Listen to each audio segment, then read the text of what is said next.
All right, everyone's filing in here.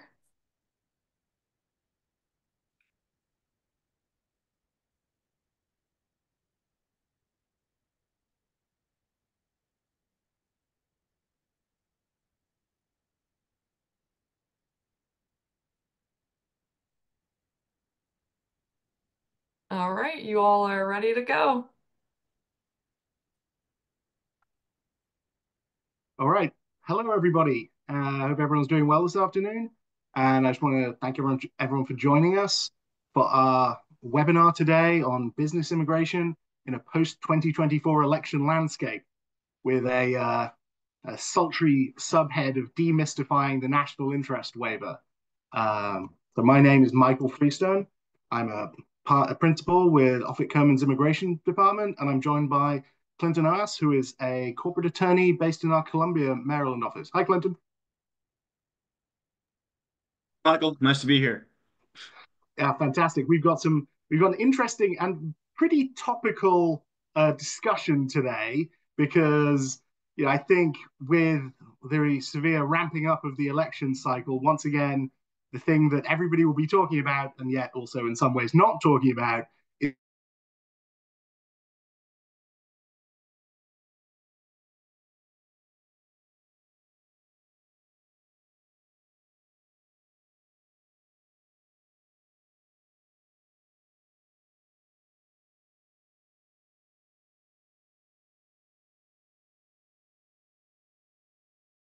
I think we are in a bit of a uncertain time for immigration policy. We don't quite know concrete foundations for a potential Trump administration of what their immigration policy would be. I also don't really think we definitely can say exactly what the Harris policies will be, whether they will just carry on. There's been some fairly good developments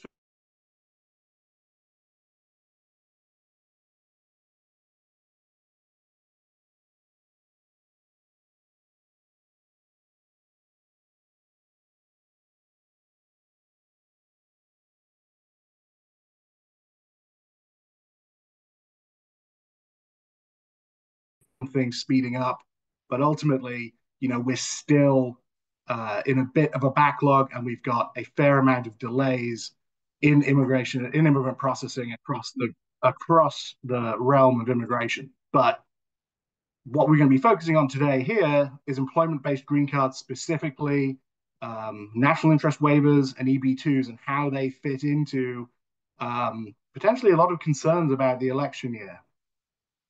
So I just wanted to go over a couple of basic immigration terms. Clinton, this might be for your benefit as well as some of the members of the webinar, but yeah, some of the terms we're going to be using here. One thing that's I think people tend to get a little head up about is the difference between a visa and a status. So your visa is quite simply just a document that lets you into the country.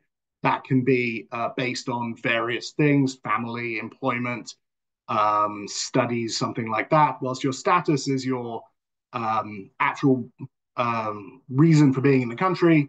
It's often status that we talk about, a green card application for someone in the country. So an application for legal permanent residence adjusts their status from that of a visitor or a student to that of a permanent residence or a green card holder.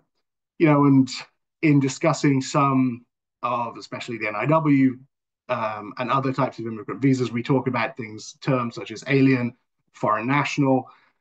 Alien has actually begun to be phased out of immigration terminology by the USCIS. It's one of the Biden administration's efforts to improve, the language used in terms of immigrant processing. So foreign national is probably what we tend to hear more often.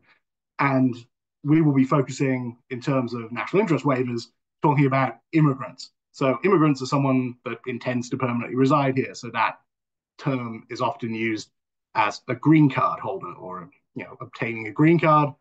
I can say that green cards are no longer entirely green. They did used to be green, but they're not really green anymore. So I'm sorry if that bursts anyone's bubble. Um, Looking to the election year, as I said, we don't have a ton of concrete policy on both sides. I think the potential Harris administration is basically looking to continue in the status quo, for want of a better term, while the Trump administration, a potential Trump administration, we're looking at a very different realm. One thing that we could look at is, of course, they've been in office before. So what was the prior Trump administration? And, they tried to pull a lot of pretty extreme regulatory changes that got held up in the courts and various forms of, things that really couldn't pass through the House. So they did find by the end of the administration, they kind of found their groove in terms of using executive action and executive authority to restrict entrance, to restrict visa issuance, and to generally slow down the processing of legal immigration. And I think that's, for want of a concrete policy, is probably most likely what we would see again. I think that really does lead some uncertainty to what we can say about the election year and a potential second Trump administration. They are in some ways favorable for businesses in terms of tax credits and things along that nature, but really, the immigration policy is all over the place, and they didn't talk about it in any of the debates, so we don't really know. So what can one do? And I think is be proactive. I think looking towards efforts to secure one's status is, especially if you're concerned about the election year and what potentially it could hold. We've got a bit of a situation at the moment with some extreme backlogs for employer-sponsored green cards. So that's the PERM system. PERM applications, which are permanent employment sponsorship by employers for their individuals. That process, given the Department of Labor delays, and I did notice that it looked like we're still going back and forth on a potential government shutdown. I just was reading about that this morning. The USCIS is fee-based, but the Department of Labor is not. So if there is a potential government shutdown, the wait time and the delays in the PERM system will increase because the Department of Labor stops working. USCIS actually will continue working, and we saw only, I think it was when there was that really long shutdown that lasted, over 100 days. That was when we actually saw the mechanics of USCIS begin to fall apart, and that even though they're fee-based, a lot of ancillary services for the USCIS are not, and so eventually it did kind of break down a little bit. But if there is a short delay, it does affect the Department of Labor, so it will increase the delays for people having their employers apply for them as a green card. So what are your options? Looking to self-petitions. There's quite a few sort of areas where people can petition themselves for a green card. I think the main one that people always think about is the EB-1A, which is for individuals of extraordinary ability, the real creme de la creme of their field. It is a tight system. The USCIS is pretty strict on them these days. But that's not the subject of this webinar. We're going to be talking instead to the National Interest Waiver, which is eligible to be self-petitioned. It can be petitioned by an employer, and we do have processed those before. But it is a unique option that provides a way around these extreme backlogs for PERMs, because national interest waivers can be premium processed. So petition, you can file your extra premium processing fee of $2,805, and USCIS processing is 45 days. So you can see that NIWs are an attractive proposition when you're looking at 2+ years for the traditional PERM green card route. So the national interest waiver is created under the statute with kind of almost a throwaway line, which is a green card route for individuals whose entry as a legal immigrant would substantially benefit the national interest of the United States. And I don't know what they were thinking when they put it in the Immigration and Nationality Act, because it kind of was a bit of just a oh yeah, national interest. And because they left it kind of hanging, we've seen the development of case law in the NIW area, and that has continued. The old standard of NISDOT, that's the New York State Department of Transportation case that was,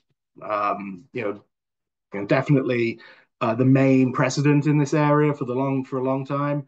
With the matter of Danassar that came in 2016, the NIW's really opened up in terms of interpretation and individuals who can apply under it.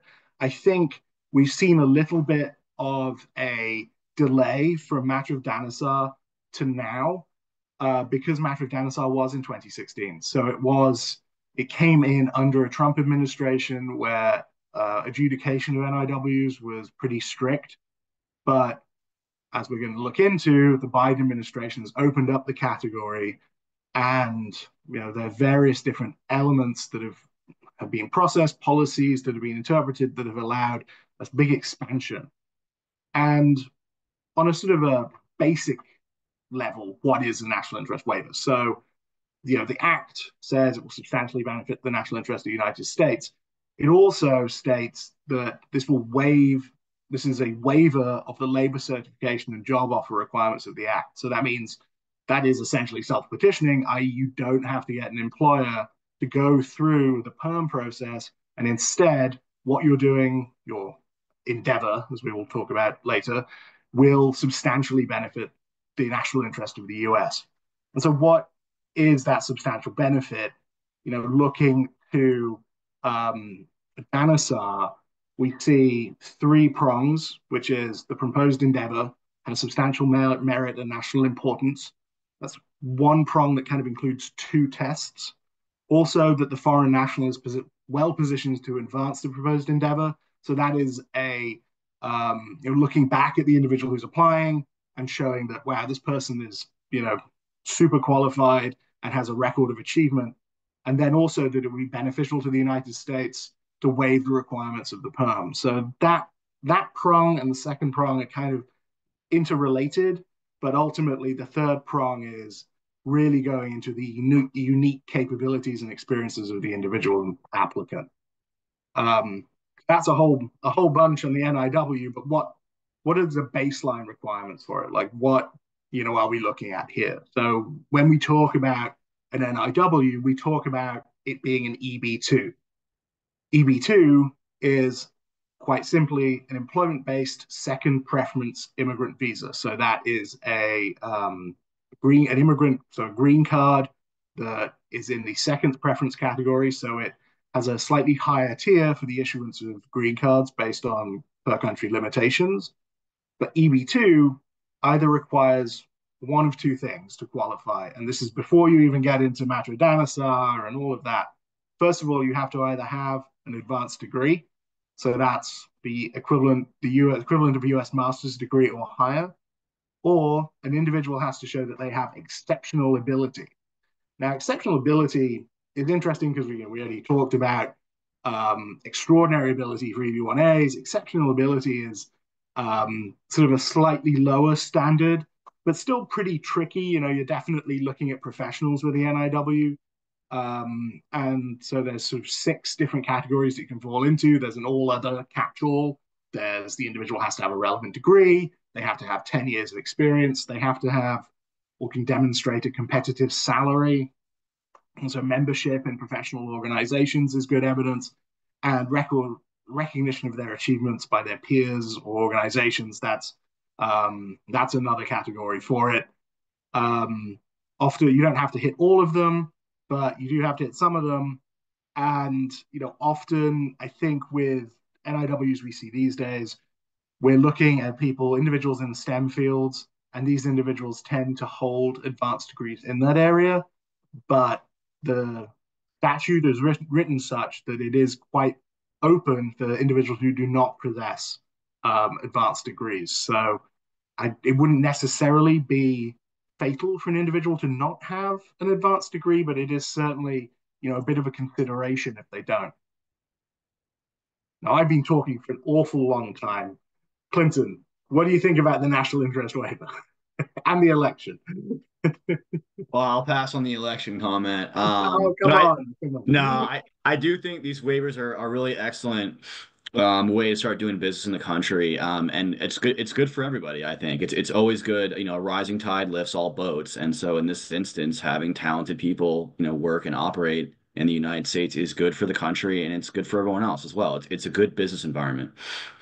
And yeah, and I think, that's one of the things that really I find exciting about the national interest waiver is what we're going to talk about now, which is the White House initiatives to attract and retain STEM talent in the country. And I think this is, post the first Trump administration, there are a lot of anti-immigrant feelings going on. A lot of things sort of combined in that administrative term to really show a loss for the country of talented individuals. I think the COVID-19 response, obviously, I mean, it had to happen, but some unintended consequences were entire classes of students, international students being sent home. You lost PhD students, master's students, STEM students in bachelor's programs. You lost this whole sort of almost a generation. Um, and the Biden administration took a look at that and thought, we have to act to bring in and attract top talent in the United States from the ground up. So there's a series of executive actions they put through. The main one being Executive Order 14012, which is restoring faith in our legal immigration system and strengthening integration and inclusion efforts of new Americans. That executive order directed the DHS to find new and innovative ways to keep top STEM talent, and that led to some exciting developments. One of which is specific provisions and policies for the USCIS regarding STEM degree holders and people who are working in research and development to support STEM areas in the United States. The policy memorandum, specifically mentions critical and emerging technologies and areas of STEM studies that are vital to U.S. competitiveness and national security. And this policy has really opened the door for a large amount of STEM degree holders who maybe before would struggle on the matter of Danasar test. Now, why does any of this matter? Well, the fact that it's written into policy means that any evidence that's we're able to obtain that supports that an individual is supporting a critical or emerging technology, that's probative to the matter of Danasar test. So that gives you a much better shot at a national interest waiver. And so, it's a bit weird to be like, oh, just talking, throwing STEM around, and what does working in STEM mean? I mean, you're really looking at individuals that are focusing on working in advancing STEM fields, but it can also be supporting a STEM field. So, and that's fairly broad. Part of the DHS policy initiatives in this area was to actually broaden the STEM fields that are considered for students to, look into a lot of areas that, hasn't really been revisited for, I guess, 10 years at that point. So they really expanded the STEM fields to be more inclusive.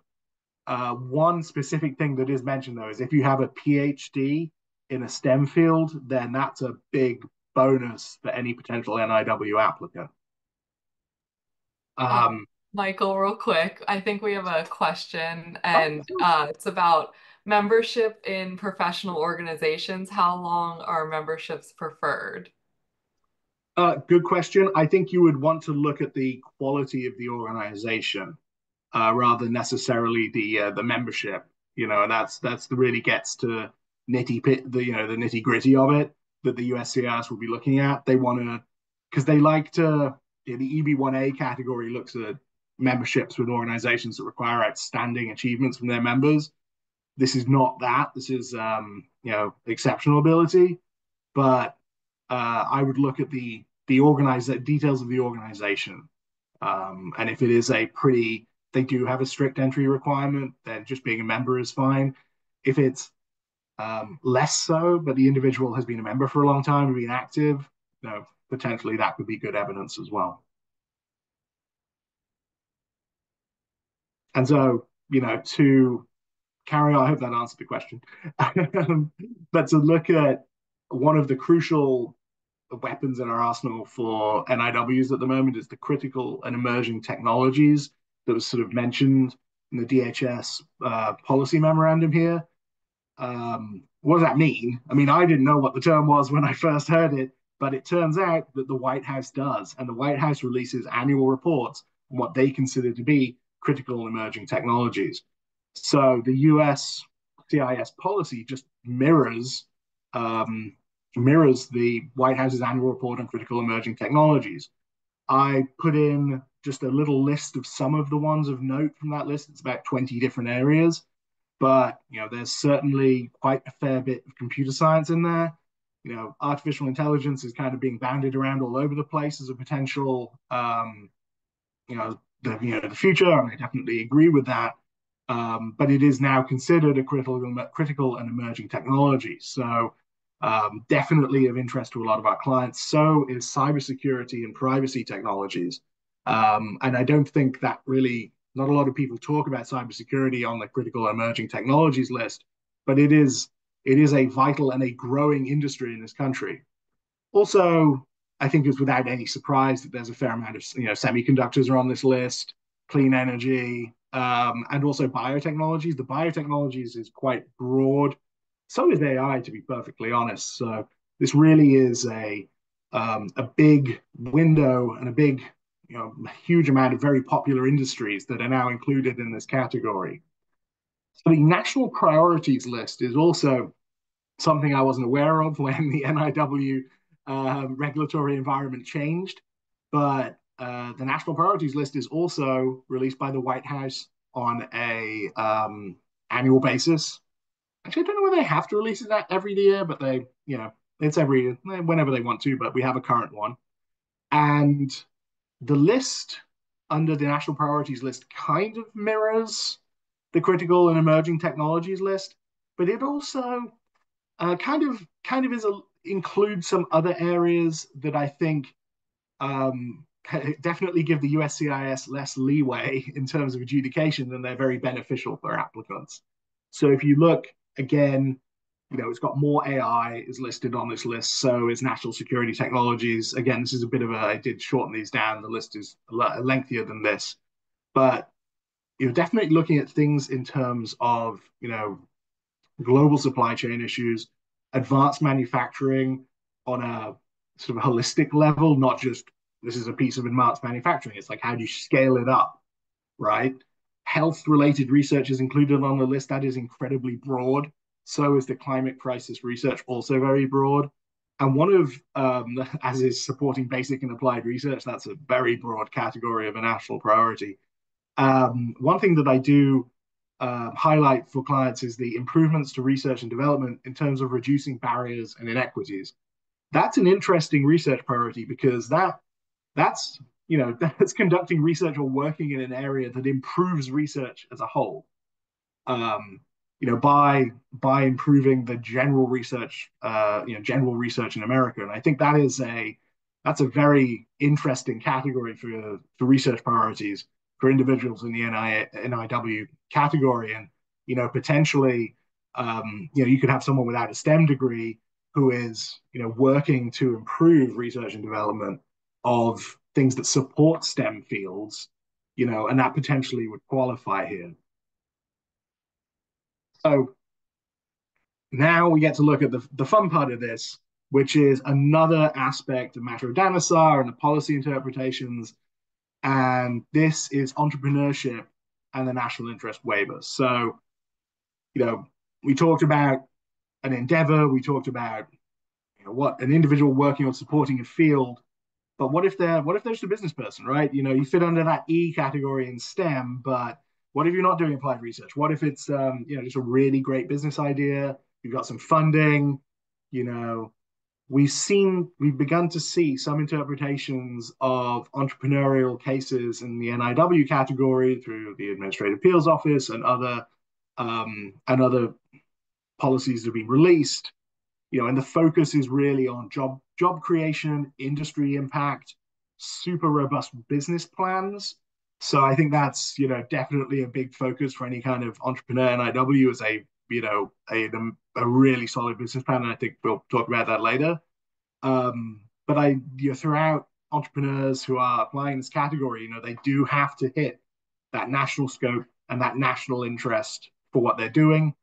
And I think that people can get their heads twisted around in that is a little bit hard to think about. But if it's a business, for example, that is affecting an entire industry, and you can make a solid argument that effect on that industry is national, then potentially you're hitting national scope and national interest.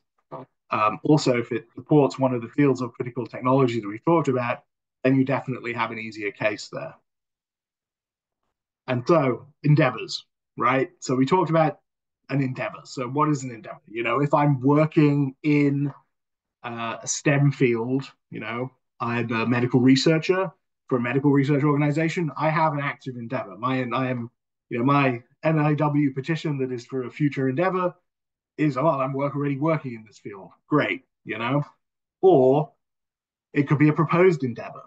And that's really the focus of what we want to talk about in the second half of this webinar is, creating a business and running that business. And I think that people tend to forget that about the NIW category, especially because it is self-petitioning, is an individual can apply to adjust their status that of a green card holder.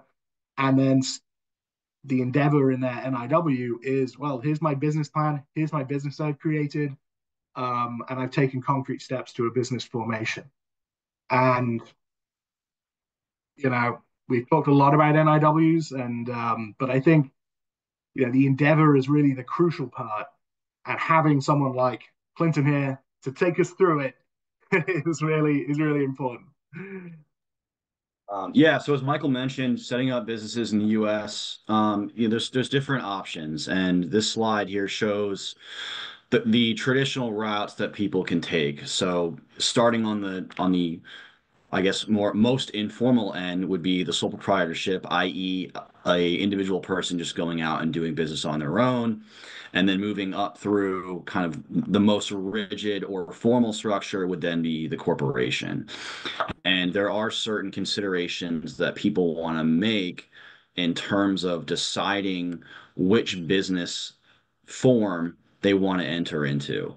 And typically, I think that the LLC has become a very popular and perhaps the most commonly used form of business structure. There are a couple of reasons for that. It's a very flexible structure, and it also has some flexible tax planning that you can get involved with. And the tax portion of this is going to be a part of the consideration when you form a business is, how is the business going to be run and operated, but then also how are taxes going to affect that business in terms of long-term planning. And so when you're trying to decide what type of business entity you want to form, the considerations that you need to make are not simply, I'm creating a business in the US. The other considerations you want to have, what you would want to talk about either with your partners or, perhaps a wealth advisor or an accountant, is some other holistic planning as well. So to the extent that you'd want to bring in a wealth advisor or an accountant or other business partners to make sure that you're structuring a business entity that does what the business needs to do, but also fits into your overall longer term planning as an individual, which is also an important consideration.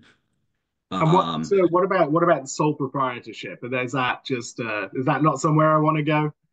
I'm generally, I would never advise people to go into a sole proprietorship, and you can do it. But the reason that you probably shouldn't do it is simply liability, meaning that if I am, Clinton Ois, don't set up a formal business entity, let's just say I run a cleaning service here in the US, and I go out and God forbid something terrible happens and I start getting into legal trouble.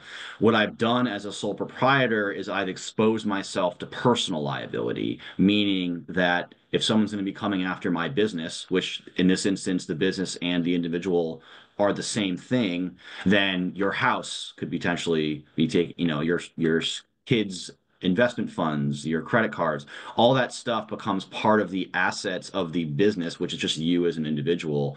And it can be very problematic. And so the easiest fix is to create a single member LLC. And you would set the LLC up as a single member. And now the LLC is a liability shield for any potential issues you might encounter in either the day-to-day business, selling the business, or any other legal matter that comes up. You've created a liability shield between you as an individual and the business itself. And as part, you want to be a little bit careful. There are certain instances where in a legal theory it's called piercing the corporate veil, i.e., if you form a company and it starts doing things that are illegal or outside the scope of the business purpose or some, other very extraneous circumstances, you can expose yourself to personal liability. But generally speaking, if the LLC is operating as it should, and also the LLC has separated all of the personal assets from the business assets, then it creates that liability shield. So as an example, if you are a single member LLC, you're running a cleaning service, and I have a personal vehicle, you probably should transfer that vehicle title to the business as opposed to holding it in your name. You'd want to set up a separate bank account. All division between the business and the individual should be very clear, because once you start commingling assets, you start exposing yourself to personal liability risk in that sense. And also, Um, so one thing I was worrying about with picking an entity, if I have, say I've got a really great idea for a data privacy, cybersecurity, technology vendor, for example, and I want to, explain to the USCIS in the best possible way that I've got a scalable business. It can be, which one of these corporate forms is, has the option for scalability. For example, I can say, oh, maybe I'll raise some money selling shares in it or something. What would be my best options here? Yeah, that's a great question. So this is also part of you bring up a really great point here. So part of the reason that you would choose one entity over another is the longer term planning, i.e., are you planning on raising money, selling the business, handing it off to your kids? These are all part of the considerations that would drive which form of entity structure you might select. Typically, and this is changing a little bit, if you are raising larger amounts of money through what I'll just call formal investment channels, so like private equity, hedge funds, larger investment rounds, those investors historically have liked to see Delaware C corps, and the reason for that is that there's some investment advantages for them. It is a lot of it has to do with control issues as well. That is changing a little bit, but to the extent that you're thinking about raising larger amounts, that would be a consideration. And the reason that would be a consideration is because let's say you start out as an LLC and you have a lawyer draft up, either simple LLC documents or in some instances very complicated ones. In the event that you then go out and find an investor, and that investor says, "Oh, hey, great, this LLC is in really good form. You guys did a great job, but we need you to convert to a C corp in order for us to give this investment." And Mm-hmm. in that instance, all of the time and effort that you put into creating the LLC, it isn't like wasted in that sense, but you then would kind of sort of have to hit a reset button to transfer the LLC into a corporation. Aside from what I'll just call corporate paperwork, i.e., the actual move from an LLC to a corporation itself, there are tax and or other implications of that as well. So like you don't necessarily get a free lunch of, oh, I'll just flip a switch and move from an LLC to a corporation. You got to be careful about how you do it, and you should be thinking about this sort of stuff on the front end to avoid any rude surprises on the tail end.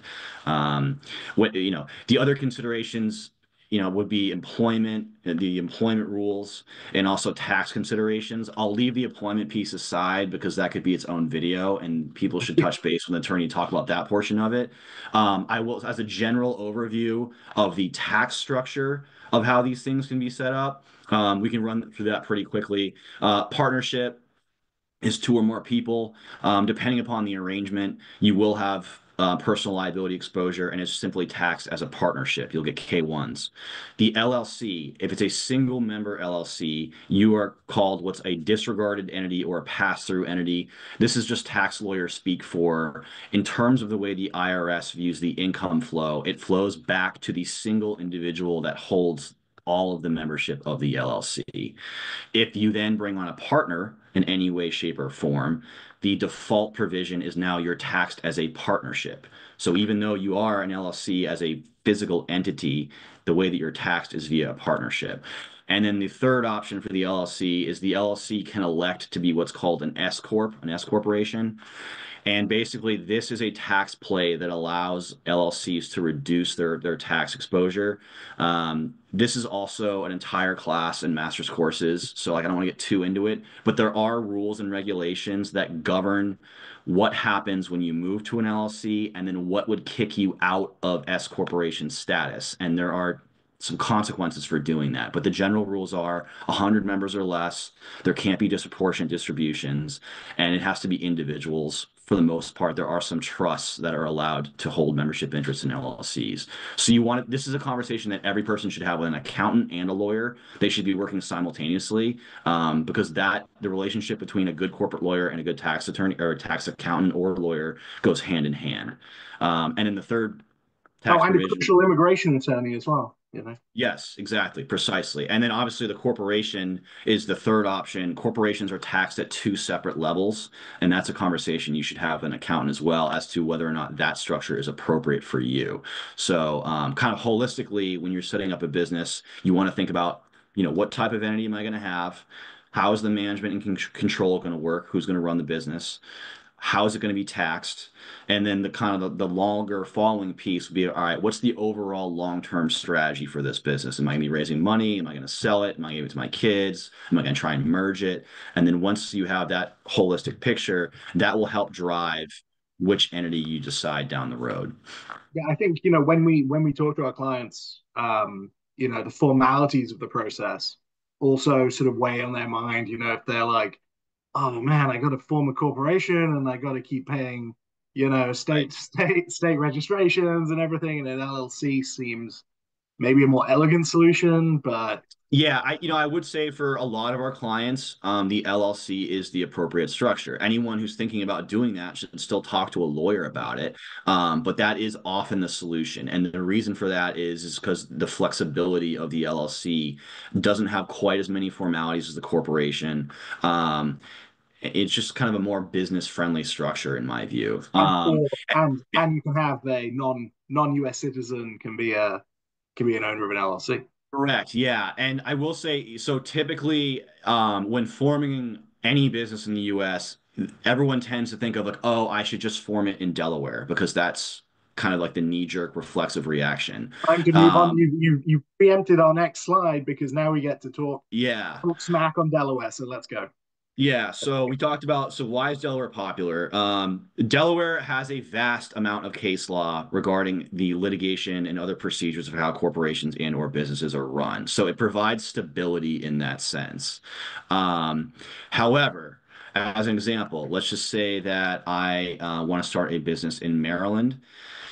Depending if you're going to be physically in Maryland, you have to register any business in Maryland or in any other state that you have a physical presence in, regardless of whether or not you started in Delaware or not. So in a lot of instances, people who create businesses in Delaware should have just not done that and created a business directly in Maryland. And in the US, you can also create what's called physical nexus or economic nexus. And all that means is let's say I start a business in Maryland, but I'm growing and now I have an employee in Delaware, or I'm doing enough business in Delaware to qualify as economic nexus. I now then have to register as what's called a foreign LLC in that state that I'm doing business in. Foreign in me just means in the sense that my domestic location would be Maryland and foreign would be in Delaware. The language is a little bit confusing because it's still within the US.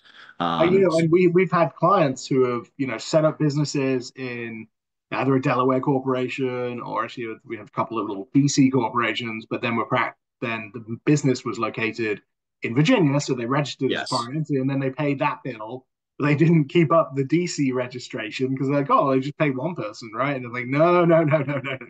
And I think, yeah, It becomes a little bit, it can become administratively difficult, particularly for larger entities that are working across, multiple states and being on top of those registrations is important, because if the entity drops out of what's called good standing within the state, it can create another whole host of issues. So it's important to talk to someone who understands your business, the longer term goals, where you're going to be operating, and then also set in place some administrative stuff to go, oh, every year we have a filing fee that needs to be filed. It should be marked on a calendar, or you have a resident agent who can take care of it for you, or some professional. But it's another consideration that you want to have in the back of your mind in terms of, all right, I've set the business up.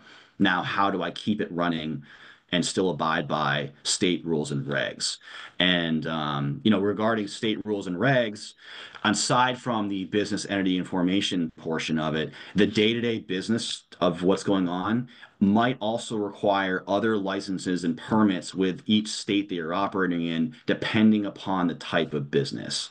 So again, if I'm let's say a cleaning business and I'm using certain types of chemicals, I might have to, EPA rules and regulations, maybe there's other employment rules. And these rules can vary state by state. So just because I'm in full compliance in Maryland does not mean that if I move to New York, I am now all of a sudden, still in compliance, even though I'm doing the exact same thing. So to the extent that you're going to be in one state, you should be aware of the rules and regs of how that is operated in terms of your business permits, certifications, things like that. And then also, if you're planning on growing, you should continue to kind of expand that knowledge in other states. And this is also where a good law firm comes in play, because I know we at the firm at least, stay up to date on these types of things. We get alerts, and we will just, we'll notify our clients saying, hey, there's a rule change, or, we know that you're going to be moving into New York. We know that you have, you're in compliance with Maryland, but oh, by the way, here are some extra steps that you might need to take depending upon what state that you're operating in. So you want to be you just want to be careful and methodical about, setting things up, longer term play, and then making sure that the things are set up in place so you can flip the switch and run your business and just do the day-to-day operations and not have to worry about these type of things. And frankly, we see it a fair amount where clients kind of, I don't want to say rushed into things, but like did things pretty quickly for a variety of reasons. Either they had to for business reasons or whatever. And then the cleanup on the tail end, if they got hit with an audit or, an accounting thing, the cleanup on the tail end can be multiples of expense versus what it would have been just setting it up on the front end. I really think it pays dividends to have good business planning and a good accountant, and then staying organized and keeping goods and records, in my opinion, is critical, as the process moves on. Yeah, and I think that's great advice, because a lot of our clients, maybe maybe they're not familiar with the federal system, so they don't understand. Oh, I applied for an FEIN and it took me 8 weeks or whatever, because that's also another thing we can discuss. And then they have state that's a obligations. great point. Yeah, yeah. And I also will say that you want to be very methodical about how you file certain forms. So as an example, if you file a articles of organization with the state of Maryland to set up an LLC, let's say you make an error on that form for whatever reason, you didn't engage an attorney or whatever happened, that can be pretty easy to fix. But if we're talking about an FEIN, small errors can have big consequences, and getting a hold of the IRS to change things can be very time consuming and very painful to do. So being methodical on the front end, another example of this is just be organized on the front end. Have an accountant or an attorney look at it before you do anything on your own. If you're sophisticated and comfortable with that, then okay, fine. But I still think people should have an attorney look at things on the front end, because cleaning things up in certain instances can be very time consuming and expensive. Yeah, we deal a fair bit with, obviously we deal a lot with the USCIS, but we also deal with startup entities, a lot of entrepreneurs, and the USCIS uses specific programs to verify business entities are set up. They call the program Vibe, but basically it goes into Dun and Bradstreet and checks whether the entity is set up correctly. And I can't tell you the number of times I've been into Dun and Bradstreet, and it is a madness, which usually is pulled from either FEIN or state filings, and they're incomplete or they're incorrect. So yeah, it absolutely pays dividends because fixing it with Dun& Bradstreet is a pain. Yeah, and even if it's an easy thing to do, sometimes it takes a long time to do it. Right. So it might be cheap and easy to do, but it might take 6 months to fix, depending upon if it's an employment issue or a corporate issue. And that can really pour sand in the gears of a business having to deal with these kind of considerations when really a business should just be you should just be running the business and not having to worry about these kind of things. Yeah. And when looking at like what we talked about with the NIW and everything, it's like it's a great opportunity for people in these sort of cutting edge areas really to take their business idea and run with it.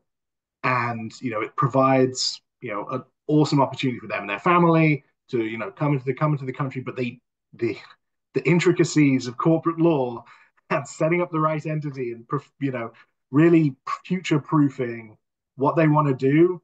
I just can't stress as much how important that is. Not also, tax you mentioned tax, but tax implications for the individuals as well. You Yes. Really crucial. Yeah, I couldn't agree more. The tax in the U.S. is particularly important because the rules change state by state, and then you also have to worry about the federal rules as well. So this is where having a good tax attorney, a good employment attorney, a good immigration attorney really pays dividends, and having those people all be part of the same project, i.e., that the tax guy knows that you're setting up the company because the tax guy is talking to the employment person and vice versa. It really does become a holistic approach in terms of setting up the business beyond simply, oh, I'm setting up a business and I'm going to run the business. You really want to think, have all the other pieces in place. And then to the extent that you need, let's just say that you're a high net worth individual, you probably would want to loop in a trust and estates attorney as well to make sure it's part of your overall individual longer term goals as opposed to the business. And having that kind of duality of thought process, I think is worthwhile. Yeah, and maybe we're jumping the gun on, but maybe another webinar that we should do about states and Yeah, states. it's another topic for sure. But like as But an initial point, oh you want yeah, you want to be thinking about all the pieces in that sense. Yeah. yeah, FBAR requirements. I mean, foreign accounts that are owned. I mean, the trust and estate and the tax pieces are quite super complex Yes. beyond the scope of this to a certain degree. But you definitely have to be thinking about it for sure. Um, but yeah, I wanted to move on to just like some takeaways and we can discuss and then, maybe answer some questions from everybody. Um, and Clinton, I'd love your thoughts about, the election and uncertainty because, I think there's a fair amount of trepidation. I think there always is with an election, but certainly for this one. And the mechanism of the NIW and the ability to, have an endeavor that's entirely your own, you know, I think it provides that the way for an individual to take the matters into their own hands and get ahead of the uncertainty that exists. Um, you know, the crucial nature of business plans and working in an area of national scope and critical technologies, things like that, also really, really important. And we're happy to talk to clients about that, of course.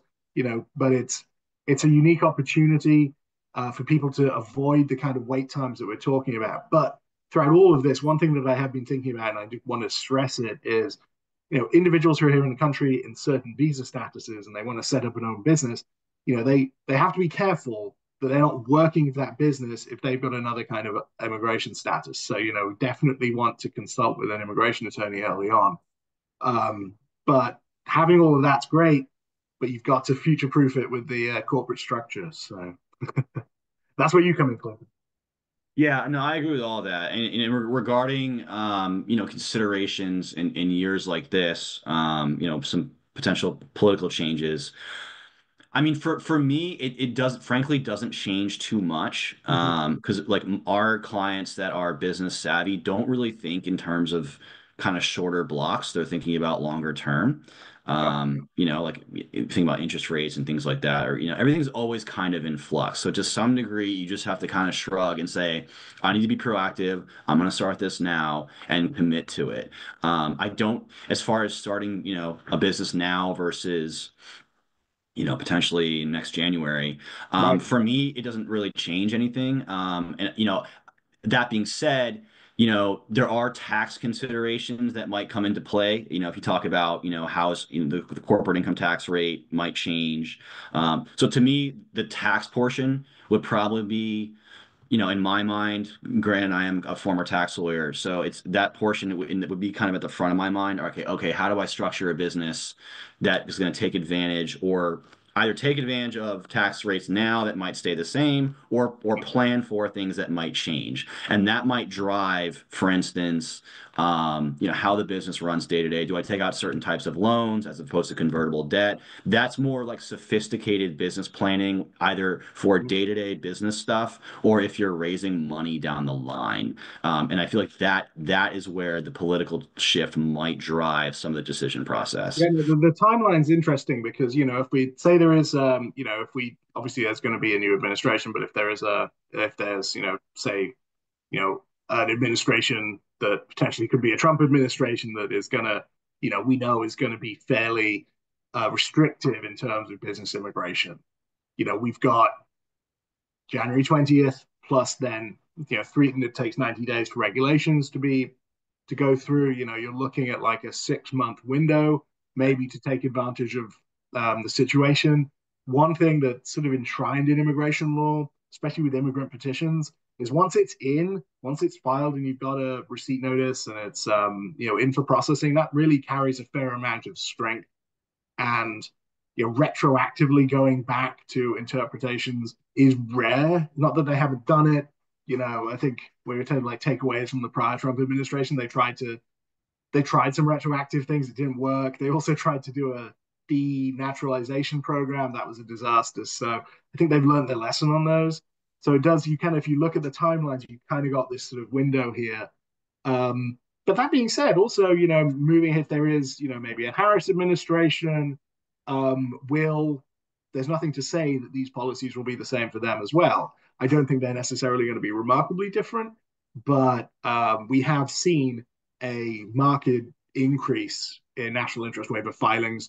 I think people, with the new policies, people are really being taken advantage of it. So, who knows what the future will bring, and just kind of uncertainty.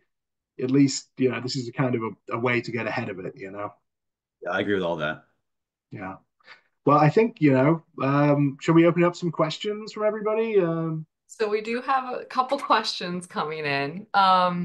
So first is for national interest waivers, can it be utilized by current DACA holders that currently are in the United States? Do medical doctors also fall into the STEM category for health-related research? Well, that's two loaded questions. I'll take these, Clinton, unless you want it. So, please take them. So, interesting question on DACA. And I probably want to speak to an immigration attorney for a consultation on specific situation of the DACA recipient. And I say that because it kind of depends on the nature of any ground of inadmissibility for the DACA recipient. That being said, they can sponsor themselves for an NIW. The issue being, is if there's some kind of ground of inadmissibility that would stop them from actually obtaining that status. But then again, getting it filed so that, maybe if one's a betting person, that there'll be a Harris administration and that maybe some concrete steps would be taken towards addressing DACA for permanent residents. Maybe that's a way of getting ahead of the curve. And, for medical doctors and NIWs, I think it's a funny one because, doctors, by their nature, are definitely good candidates for PERM cases. So in order for a doctor to, move into that NIW phase, and I've dealt with a lot of medical researchers throughout my career, they have to be either they either have to have a business that's national in scope or supporting some kind of research that's national in scope. I think some of the, especially the national priorities list of improving health benefits, that's quite an open-ended interpretation on that one. So that just can mean like improving health in a not just like a surgical sense, like I'm doing lots of surgeries. It's, improving the practice in an industry that can be considered in scope. So that's kind of the ideas I have for medical doctors. So, they want to talk to an immigration attorney, but it's an interesting area. And another question is, what is the advantage of the NIW EB2 over regular PERM cases? Are there any impact on country of origin on processing times? Right. So we I there's only so much you can fit in a webinar. So in order to give the 2 minute summary of per country limitation and processing times, there are approximately 140,000 immigrant visas for employment based cases given out every year.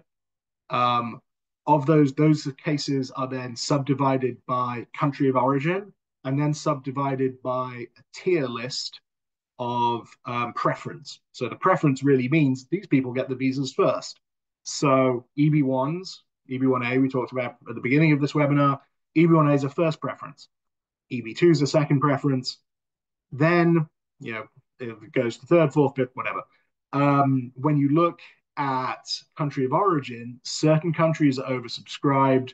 These are the backlogs that one sees for countries such as India, China, Mexico, the Philippines.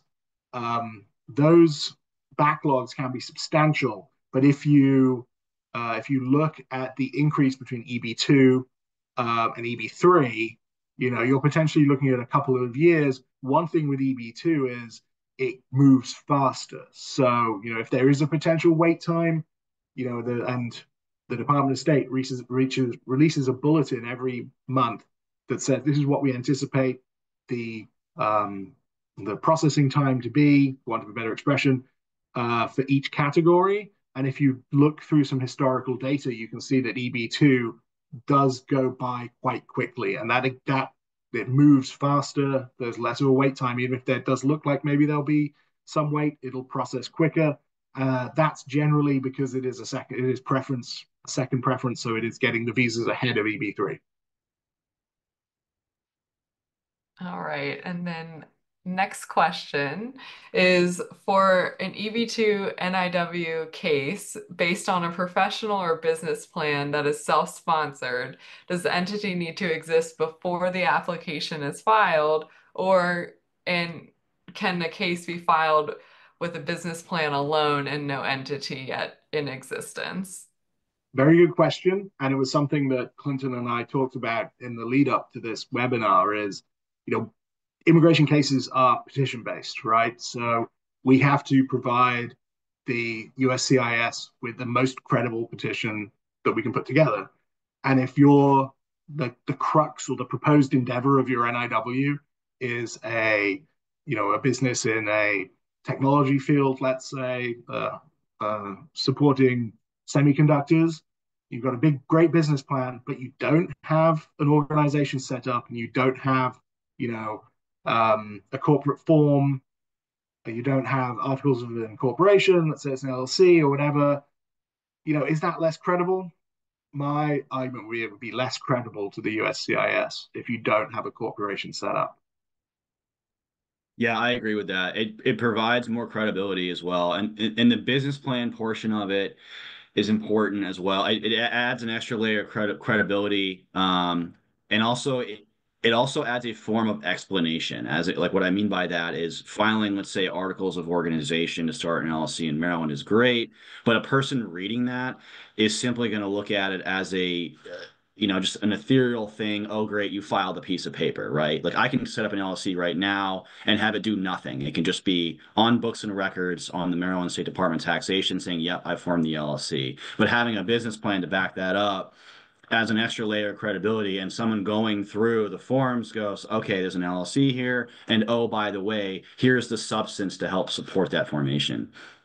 Yeah, absolutely. And the business plan would link back to it, right? The business plan will say, hey, this corporation set up an LLC or set up as a corp. This is set up as a corporation because down the line these shares can be sold to raise money, whatever. I think it's absolutely credibility is king with these kind of things. Is that going to be my new tagline? Credibility is king. Putting on LinkedIn right away. Not a bad one.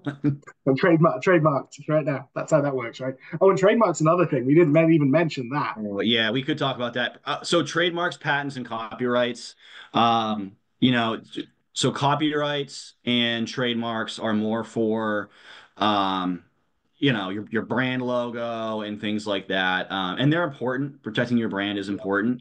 And patents are very important, particularly if you're going to be in a highly technical field, biotech, computer science, whatever it is. If you're developing new technology, that is extremely important to have. And having a good patent attorney, in my opinion, is extremely valuable. That will pay dividends down the road, and it's very important. It's a And even complicated if area you've of got law. You should, patents, even if you've got patents abroad, you want to make yes, sure, you definitely yes. want to talk to a patent attorney because, you don't, yeah, you want to make sure that those protections exist. And yeah, no, it's really, we could do a whole webinar on that. We'll leave But it at that. It's a very complicated area of law, I guess, kind of like anything else. But having a specialist in the field that understands, what you should do in the U.S. to protect it, and Michael makes a phenomenal point. To the extent that you have the same in any other country, you want to make sure those either the same or different protections exist in any area or any country. Yeah.